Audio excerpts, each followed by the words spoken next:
You're listening to The White Rabbit, conversations on the art of presenting in a rather noisy world. Your hosts are Matt Krause and Alper Rozanes.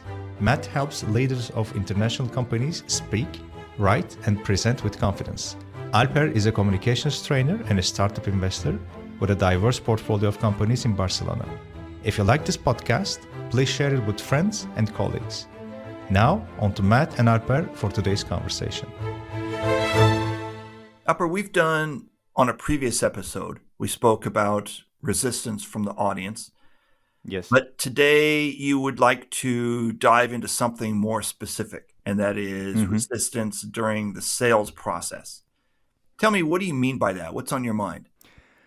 I didn't come up with this. I actually thought about this because this is one of the questions that I'm asked quite frequently in presentation trainings, because in most of the cases, those are tailored towards sales processes or, company presentations. And True. And we talk about slides, we talk about content, we talk about presentation, but almost in every training, there comes the question of, okay, how do we deal with rejection? Not rejection, resistance. Okay. And more particularly dealing with high price resistance. Now, it may not have to do much with sales presentations or presentation trainings, but when I thought about it, it actually does, because we always face those situations, whether we want it or not. Yeah. And I wanted to dig deeper and see some of the underlying factors behind this resistance that we may face from the customer, especially during the sales process. Okay.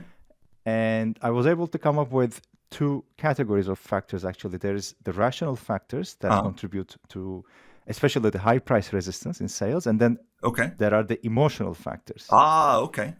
Those are my favorites, by the way. Sure, of course. I can identify with them much better than, or much stronger than the rational factors. I'll bet.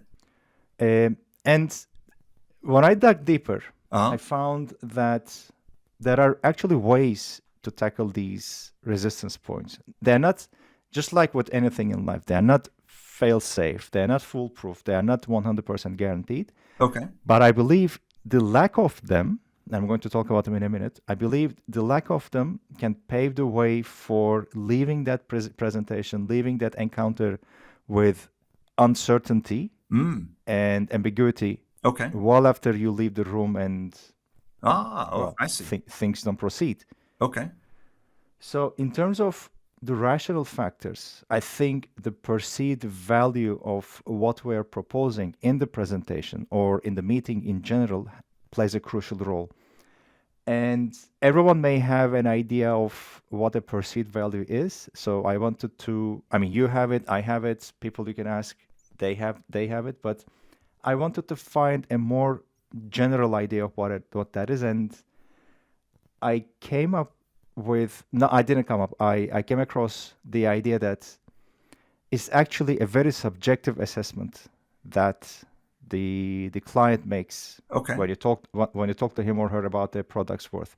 And sure. This, I think the key word here is subjective, and I love it, because you can throw all the data in the world. You can throw all the research, charts, graphics, the stuff that you and I have been talking about for more than a year in presentations. Sure. You can throw everything in there.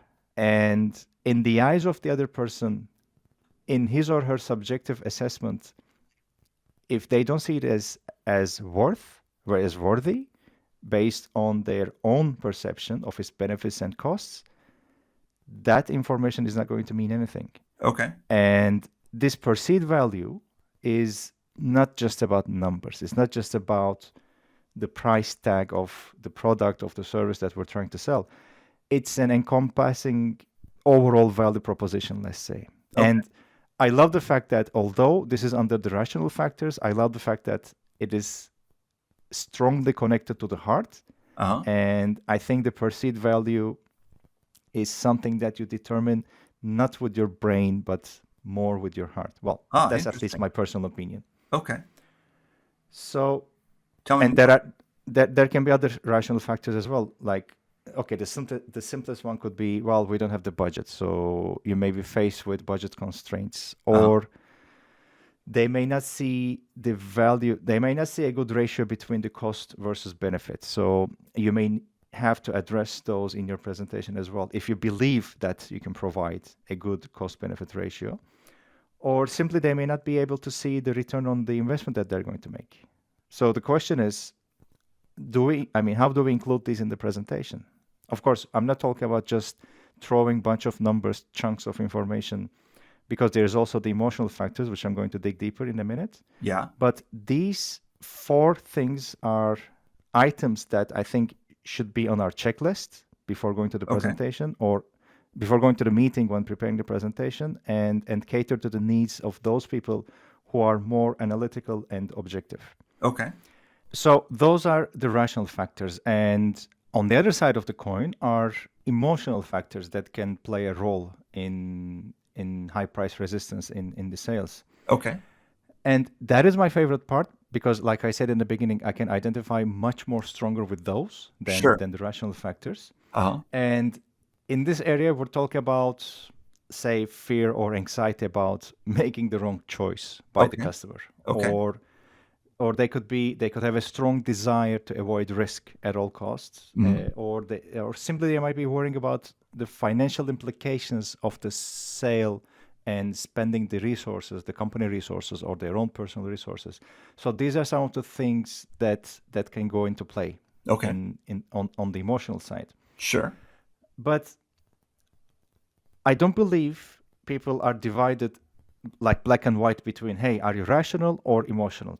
Pick your side. So it would be, in my opinion, it would be wrong to say, okay, analyze your client, go there with a completely rational presentation or a complete emotional presentation. I think it's important that in the sales presentations, for them to be effective, I think it's important that we address both sides, the more analytical and objective side, and the more driven by emotions and personal preferences side. Sure. So how do we do that? Well, I think the rational factor side is easier. You can include data, facts, or some logical arguments, show return on investment, draw a timeline, etc. And on the emotional side, I think it will be more beneficial for the sales presenter to focus on like building trust with the client, offering some reassurances, or highlighting the benefits of the product or the service that he or she is trying to sell. Okay. And these are more tailored towards concerns that, again, the potential buyers will have on the emotional side. So at the end of the day, I don't believe there is a clear-cut solution to overcoming high price resistance in sales. I think it's always an evolving topic, but I think it will be important to anticipate those beforehand, include relevant information, or I would say feelings in the presentation. Now, I don't think you can use PowerPoint to include feelings, to input feelings into the presentation, but this is something that you can do as a person in the meeting. To cater more to the emotional factors.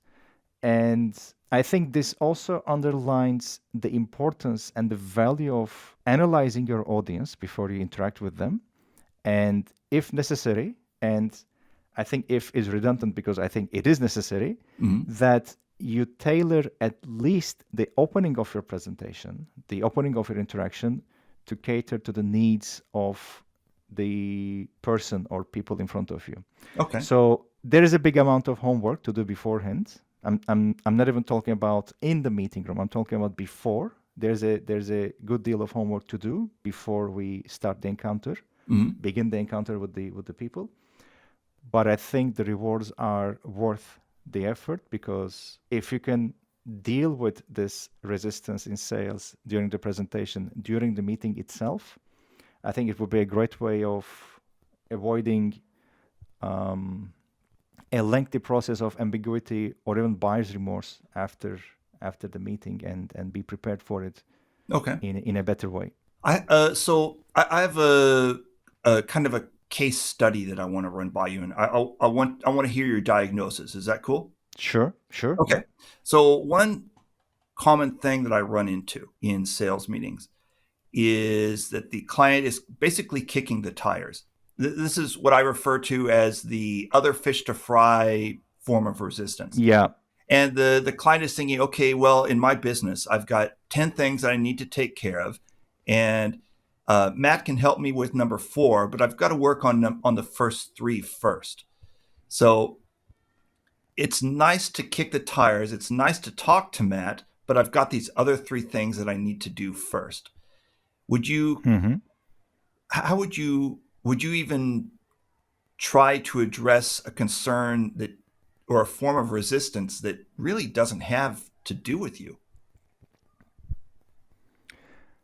It's a good question. And I think I would start by asking, what is your goal in that meeting? What is it that you want to accomplish? Well, my main goal is just to not waste time. if As well as probably making the sale, right? Yeah, getting money is always nice. So making the sale is nice, but even more important than that is I don't want to waste time. If this is a person who ultimately is going to say no, money is nice.